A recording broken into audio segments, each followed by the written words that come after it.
Welcome back everyone. This is Mindy here today with another Lawn Fawn video for you. And in today's video, we are going to be making a double slider surprise interactive card featuring this really cute picnic scene.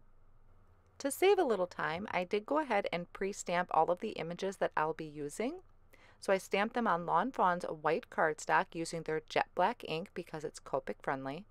And the stamp sets I'm using is Crazy Antics, so most of the images off of this stamp set. I'm using Happy Village, so I used the trees and the sun and cloud, and then Unicorn Picnic, I picked off some of the food items on there. Now I did speed through a lot of the coloring because there is quite a bit of it, and I wanted to really focus on the interactive portion. But I will have all of the colors listed at the top of the screen if you're interested in the colors that I'm using. For the mice, I have E47, E44, E43, and E42, and I'm coloring them where the shadow is on the left-hand side of that particular mouse that I just did. It's facing towards the right, so my shadow area is going to be on the other side. Now for this mouse that I'm doing, it is facing to the left, so I'm making my shadow area on the right-hand side of the mouse. So just adding in those colors and then blending out so that the front of it, or its face, is the lightest area. I'm going to come into the ears with an R05 and an R02 just to add a little bit of pink. And then for the belly, I'm doing E13, E11, and E00. You don't need to have three colors there. That's just more of a habit that I have of using 2 or 3 colors. You could certainly get away with just one of the colors. As I'm coloring, I'll kind of talk about why I came to the decision of using some of the images that I did. I love almost everything in this Crazy Antics stamp set. The only thing I didn't use, I think, are the little ants that are just blacked out. I wanted something to color, so I think those are the only images I didn't use. But when I was thinking of things and planning out my scene, I needed to have some more food items in my basket, and I wanted the ants to be carrying food away. So that's when I kind of just went through. I actually just started looking through the newest release, and the Unicorn Picnic was a perfect stamp set because it has donuts in there. That's one of the first things I grabbed. It had some cake. There's a sundae. I don't think I used the cake, but it had a lot of food items that were great for tucking into my picnic basket or to have my ants walking off with. So each ant off on the side of my card when I pull out the double slider is going to be carrying a piece of food. So I wanted to make sure I had plenty. If I have extra, that's okay. I just tuck them back into my stamp pockets and save them for a future card if I ever need to add just a little bit of something to it.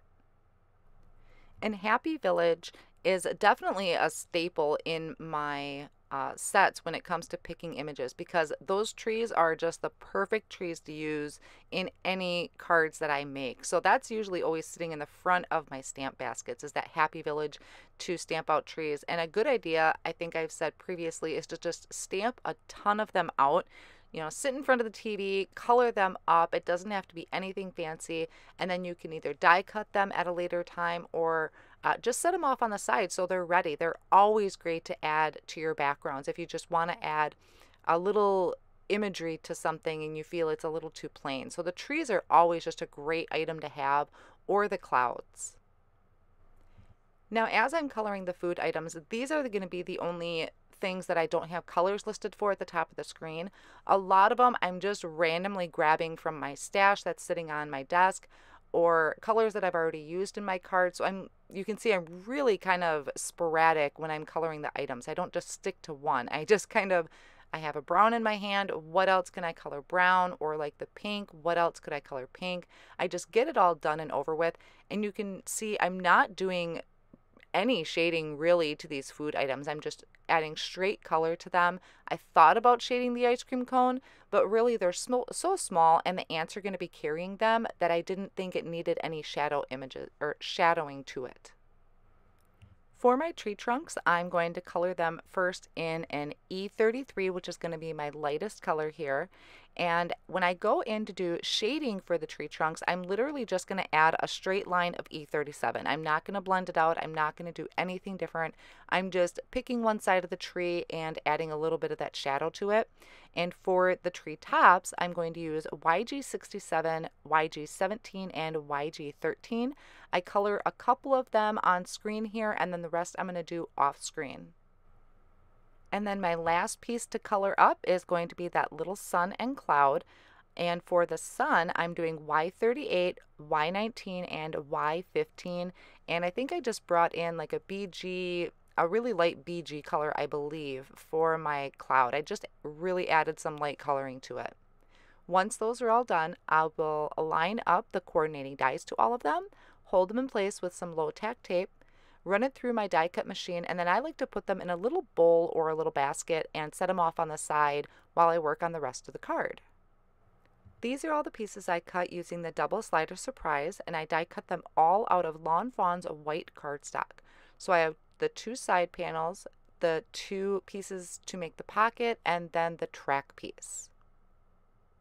I'm going to start with one of these pieces for the pocket by folding that flap over with that scored line that's already in there, and then just reinforcing that fold with a bone folder. This is going to be the first piece that I'm going to work on.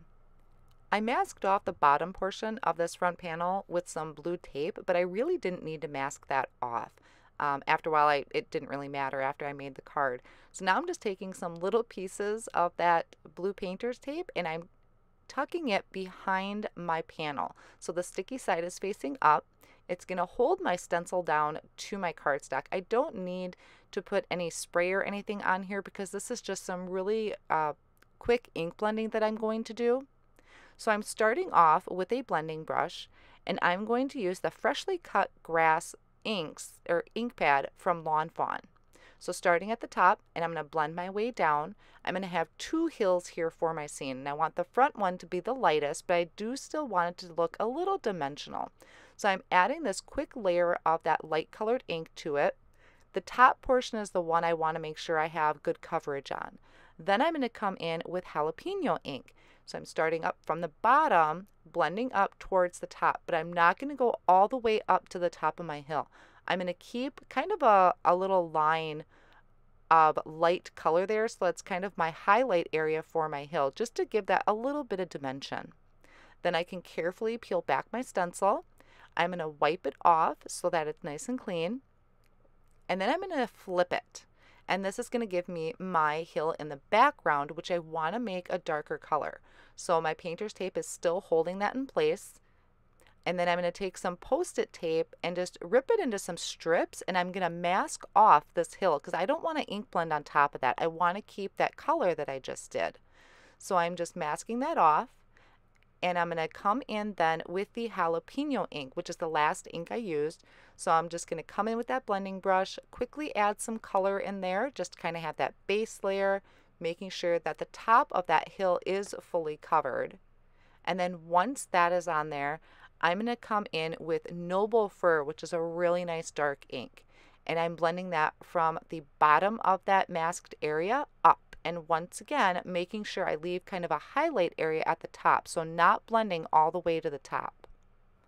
I really love the color variation of these greens in the Lawn Fawn inks. Then I'll remove my Post-it tape and the hillside stencil, and I'll just clean that off. And now I'm going to come in and add some clouds. So I'll use the cloud stencil and the kiddie pool ink, which is a perfect ink for a light layer of clouds. So taking that blender brush, I'm going to go ahead and add some clouds to the top here. And then I love the cloud stencil because you can flip it, turn it, rotate it, whatever you want to do to add another layer of clouds. Once I have those blended on, I'll carefully peel back that blue tape. And that is the front panel of my interactive card. Now to do the side panels, I'm lining up my first side panel about where it would be in my pocket. Notice I don't have it pulled out all the way because not all of it is going to show when it comes to doing the interactive portion. So I lined up my hillside stencil, kind of eyeballing about where that hill would continue, and then repeating the exact same process I did on the front panel using the same colors. So this is the freshly cut grass, and then coming in with jalapeño. Now these hills don't have to line up perfectly, and when I open up my card, I mean, it comes pretty close, but it doesn't have to be perfect. And especially if you're adding anything to your scene, it'll probably cover it up. But I was trying to get as close as I can, and the trick to doing that is lining those panels up like I had showed in the beginning, about where it would pull out and about where it would be centered in that pocket that we're going to end up creating. So here's my second hill where I started with the jalapeno, and then I'll come in with that noble fir to add that darker hill to the background.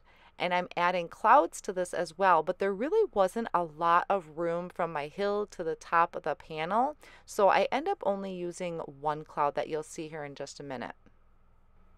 So there's my finished hillside, and I love that first hill. It looks like it's almost glowing, so it's so perfect because it's like the light is hitting it at the top of it. Really happy with how that turned out. So here is the kiddie pool ink and a blending brush. You can use any blending tool that you feel comfortable with. I just find it a lot easier to do this with a blending brush. And see, I tried to fit one more cloud in there and it just didn't work. But off camera, I did go ahead and do the other side.